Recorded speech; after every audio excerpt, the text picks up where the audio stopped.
আসসালামু আলাইকুম দর্শক, এই মুহূর্তে আমি ঢাকা রংপুর মহাসড়কে বর্তমানে মহাস্থানে অবস্থান করছি। আর আজকের ভিডিওতে আমি মহাস্থান এলাকায় ঘোরার জন্য আসছি। তো এইখানে ঘুরে আপনাদেরকে দেখাবো, পুরো ভিডিওর সঙ্গেই থাকবে। দেখতে পাচ্ছেন আজকে সাইকেলিং করেছিলাম 27 কিলোমিটার, আর আমার যাত্রা শুরু হয় বগুড়া শহর থেকে। এটা ঢাকা রংপুর মহাসড়ক বাঘোপাড়াতে একটা ফুট ওভার ব্রিজ তৈরি করছে পথচারীদের পারাপার হওয়ার জন্য। তারপরেও দেখুন বেপরোয়া মানুষজন রাস্তার মাঝে দিয়ে পার হচ্ছে, তাদের কোনো কি আর বলবো। যাই হোক, এই যে ফুট ওভার ব্রিজ, এটা মনে হয় এমনিতেই করা হইলো, কোনো কাজে আসবে না। তো দেখতে পাচ্ছেন আমি এখন এই রাস্তা দিয়ে সামনের দিক এগিয়ে যাচ্ছি।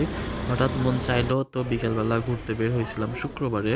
তো এটা হচ্ছে মহাস্থান যে মাজার আছে তার পাশে দিয়ে আপনার যে একটা উঁচু রাস্তা আছে মহাস্থান প্রাইমারি স্কুলের পাশে দিয়ে। তো সেইটা দিয়ে আমি এখন উপরের দিকে ওঠার চেষ্টা করতেছি। যেহেতু উঁচু রাস্তা, তো উঠতে একটু কষ্টই হচ্ছিল সাইকেল নিয়ে, যদিও গিয়ারওয়ালা সাইকেল, তারপরেও অনেক কষ্ট হচ্ছিল।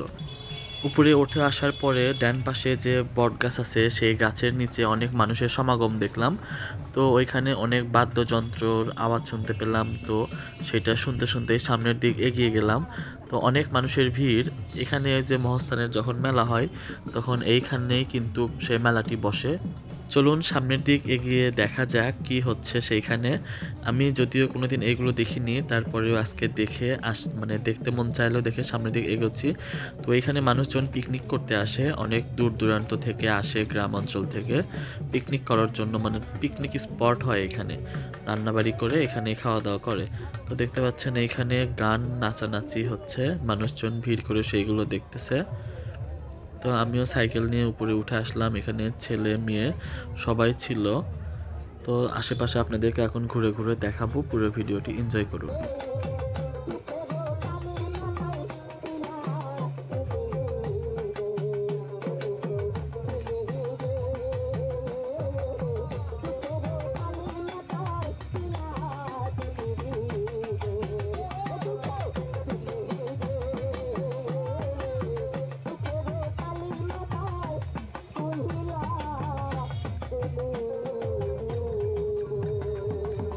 এই বট গাছটির বয়স কত হবে জানি না, কিন্তু গাছটা দেখতে অনেক ভুতুড়ো। আর এই গাছের নিচে আছে একটা দুধ পাথর, যেটা এখানে অনেকজন মানুষ বিশ্বাস করে এই পাথরে দুধ দিলে এই পাথর নাকি সেটা খেয়ে ফেলে।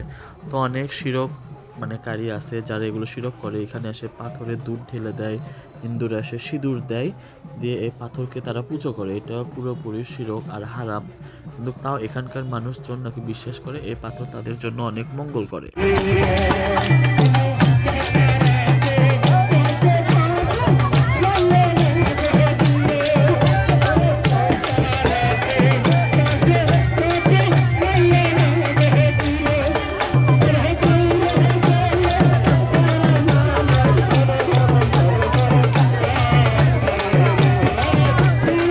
এখন আপনাদেরকে দেখাবো মাজারের যে পাশে কিছু ভণ্ডরা বসে থাকে।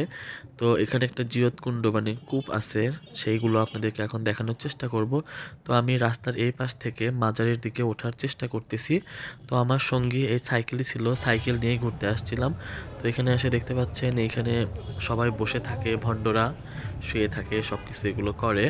জায়গাটা অনেক ভুতুড়ে আর একটা হেরিটেজ ভাব আছে, যার জন্যই মানুষ এখানে এসে যে যার মতো করে মানুষকে বুঝায় সেগুলোই করে।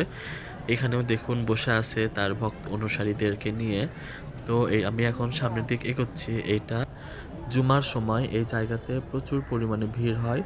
এই কুয়াতে মৃত মানুষকে ফেলে দিলে নাকি তারা জীবিত হয়ে উঠতো। মানুষের মধ্যে একটা ভুল ধারণা, তথাকথিতভাবে এটা প্রচলিত হয়ে আসছে। তো মাজারের পাশে মানুষজন এখানে তাদের আশ্রয় নিচ্ছে, বসে আছে। আর আসলে এই মহিলাগুলো যে এখানে কি করে এটা বুঝে আসে না, তাদেরকে ঘিরেই এখানে সব মানুষজন এসে ভিড়ভাট্টা করে।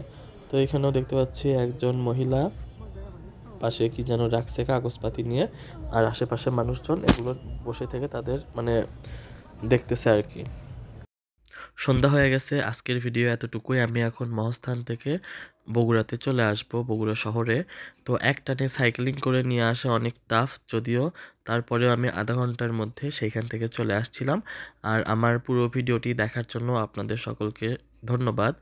আর নতুন নতুন ভিডিও দেখতে আমার পেজটি ফলো দিয়ে রাখবেন, আর ইউটিউবে দেখে থাকলে অবশ্যই চ্যানেলটি সাবস্ক্রাইব করে রাখবেন। ধন্যবাদ সবাইকে।